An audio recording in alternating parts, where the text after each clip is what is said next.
Ayan si sweetie namin. May allergy siya.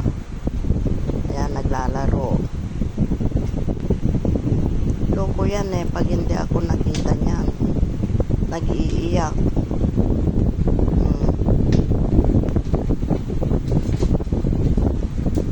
Sweetie.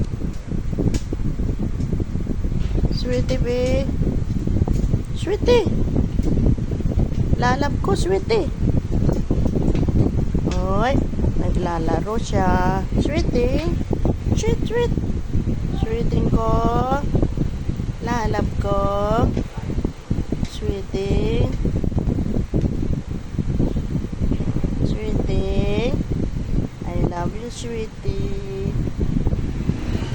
Ito naman si Jordan. Hi, Jordan. Hello. Jordan. Jordan. Love you, Jordan. Love you, Jordan Putot. Ay! I love you, Jordan. Ano siya, askal, pero ang tatay niya Labrador. 3 months pa lang yan, pero matangkad siya. Huwag na umiyak. Huwag na umiyak kasi I love you kita Sige na. Sige na, be.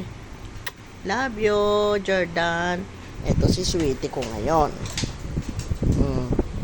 Ito ang indoor. Si Jordan ay outdoor.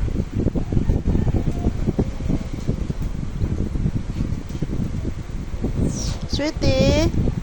Hello. Hello, sweet, sweet ko. Hello. Sweet, sweet. No, sit, sit, sit, sit. Good girl. Good girl. Huwag na umiyak, ha?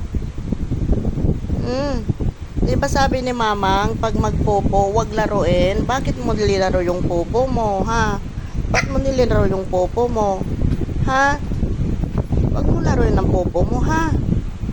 Opo? Opo?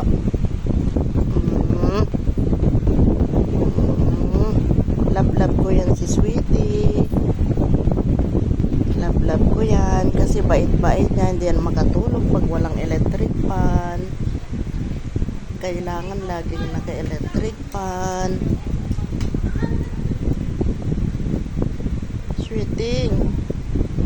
Sweeting ko. Love you, sweetie. Love you, babe. Ay! Bakit? Sit. Good girl. Very good. Very good. Bait-bait naman yan. Ang sweet-sweet na yan. Kumain ka kanina? Sino nagpakain sa'yo? Si Papang? Si Papa pinakain ka niya? Yes, so busog ka. Ay, oo daw. Busog daw siya. Ay! Bakit? Galit ka? Ha? Galit ka ba? Bakit ka galit? Ha? Sweetie, bakit ka galit? Oo. Shh. Sit. Sit na. Sweetie. Mamaya ka bababa, ha? Wag muna ngayon, ha? Upo. Sweetie. Oo daw. Very good. Good girl. Good girl ang sweet.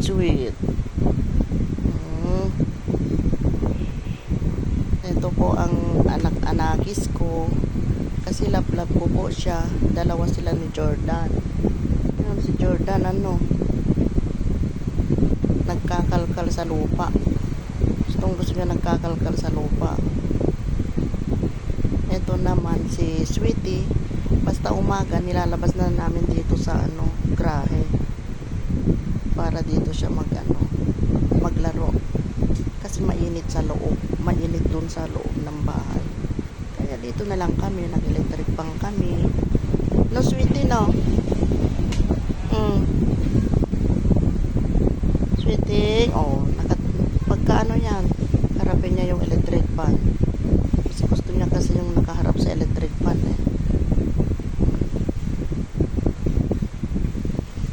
Ito yung namin dyan sa harap harap ng bahay namin. Ito yung e-bike namin. May motor kami dati, kaya lang binenta namin kasi hindi nga makapagmotor si Richard, gawa ng na-stroke siya. Kaya dapat ganito ngayon ang hawak niya. Yan. Yan. Ito.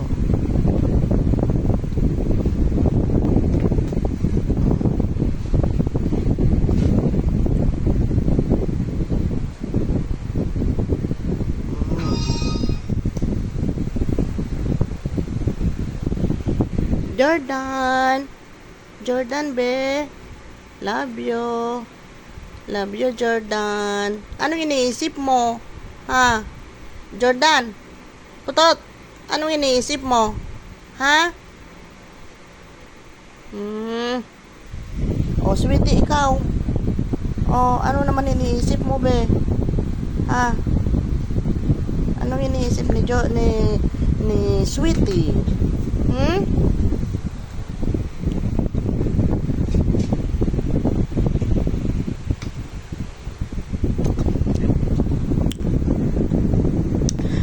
Pagod ako kasi 6:30 pa lang nag-umpisa na ako maglaba.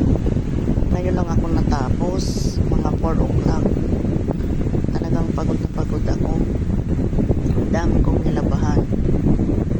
Si Richard naman din naman niya makapagtrabaho, gawa ng na-stroke siya.